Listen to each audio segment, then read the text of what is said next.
जय श्री कृष्णा। विश्वरूप में आज हम 9वें अध्याय का वाचन करेंगे। मैत्रेय जी द्वारा विदुर जी को संसार की उत्पत्ति का वृत्तांत सुनाना। इतना वृत्तांत सुनकर विदुर जी ने मैत्रेय जी से पूछा कि हे महामुनि, यह तो आपने आदि पुरुष के अवतार की कथा कही, अब आप कृपा कर अन्य अवतारों की कथा भी कहिए। मैत्रेय जी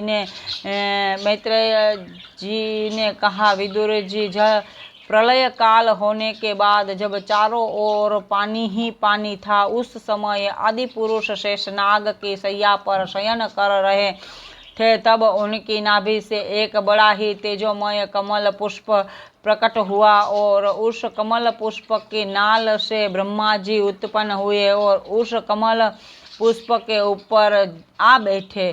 तत्पश्चात ब्रह्मा जी ने अपने हृदय में विचार किया कि मुझे किसने जन्म दिया है और यह कमल पुष्प किसके आधार पर खड़ा है। इस बात का पता लगाने के लिए ब्रह्मा जी उस पुष्प की डंडी पकड़कर नीचे उतर आए। 1000 वर्ष तक निरंतर जल की थाल लेने पर भी जब उस कमल पुष्प की जड़ का कोई पता नहीं चला, तब वे थक कर फिर उसी कमल पर आ बैठे। इसलिए यह जानना चाहिए कि शुरू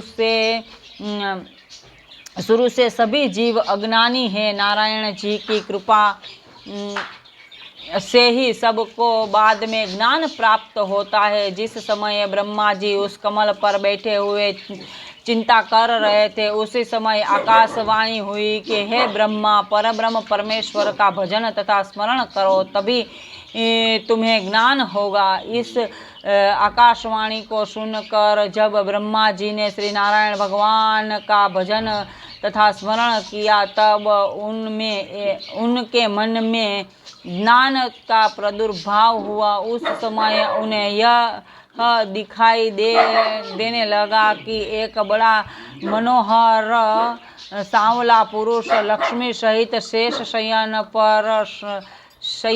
शैया पर शयन कर रहा है और उसकी नाभि से एक कमल का फूल प्रकट हुआ है। इस प्रकार ब्रह्मा जी को ज्ञात हुआ कि उस कमल के द्वारा उन्हें प्रकट कराने वाले आदि पुरुष वही है और उसी ने उसको संसार की रचना करने की आज्ञा दी है। अब ब्रह्मा जी को समस्त वस्तुएं उसी आदि पुरुष के रूप की दिखाई देने लगी। उस समय उन्होंने हाथ जोड़कर उस आदि पुरुष की वंदना की और कहा, हे त्रैलोकीनाथ, जो प्राणी आपसे विमुख रहता है उनको कभी भी सुख प्राप्त नहीं होता है और उनको आठों प्रहर उठते बैठते सोते जागते कल की चिंता लगी रहती है। आपके नाम को स्मरण करने वाले और आपके चरणारविंदों में प्रीति रखने वाले मनुष्य सदैव आपकी दया दृष्टि से समस्त कामनाओं को प्राप्त करते हैं। बोले भगवान श्याम सुंदर की जय हो। जो भक्त अपनी मनोकामनाएं पूर्ण करना चाहता है उनको भगवान श्याम सुंदर की भक्ति करनी चाहिए। ये बात मैं नहीं, श्रीमद् भागवत महापुराण कहती है। क्योंकि जिस देवता से या जिस किसी से भी आप इच्छा रखोगे थोड़ी बहुत पूरी होगी, परंतु ये दातार जब देना चाहेगा, मेरा श्याम धनी जब देना चाहेगा तो एक हाथ से नहीं अनेक हाथों से देता है। इसीलिए मांगना है तो भगवान श्याम सुंदर से मांगेगा। चलिए, जैसी आपकी इच्छा। जय श्री कृष्ण।